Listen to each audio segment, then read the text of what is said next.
Hi everyone, so a bit of sad news. We can't do solo no damage runs in the current Spiral Abyss.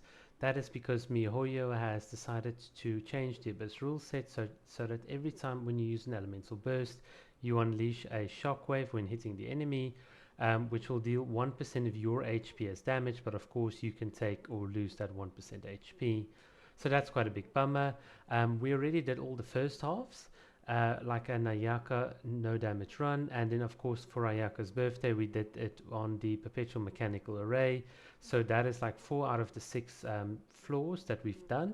So I was just like thinking let's do the last 2 floors, but unfortunately I got to the first floor second half, did that, and then when I tried to record the second floor second half I couldn't, but it is possible since we did it like in the previous Abyss rotation. So yeah, this is just going to be the first floor second half, and I'm just going to give like my commentary over it. So if essentially what we want to do in this first stage is we just want to be very careful in our timing. You'll see the enemies are attacking right at the end, so I just want to time my elemental burst, and when this guy sort of falls down so that I can hit them, I want to stay close and draw the enemies in. And now what I want to do is I want to build up my elemental burst back up. So what we'll do is we'll use a combination of Ayaka's burst, like E ability to generate some particles, and then we'll use Ayaka's C1 to reduce the cooldown and then try and get this burst up as much as possible. Of course, we don't want to try and kill all of them, so the positioning is very deliberate and very careful here.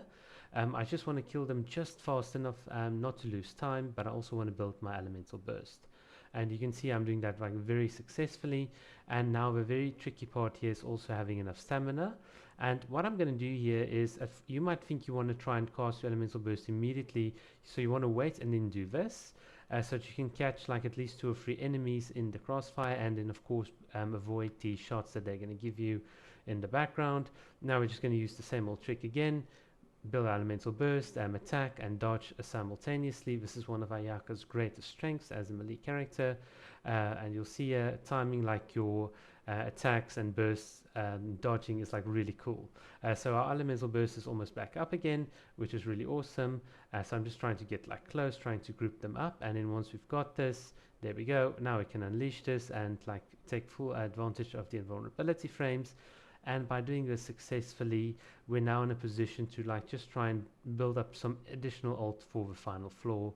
And yeah, that is it for this Ayaka solo no damage run. Hope you've enjoyed it and a bit of the commentary.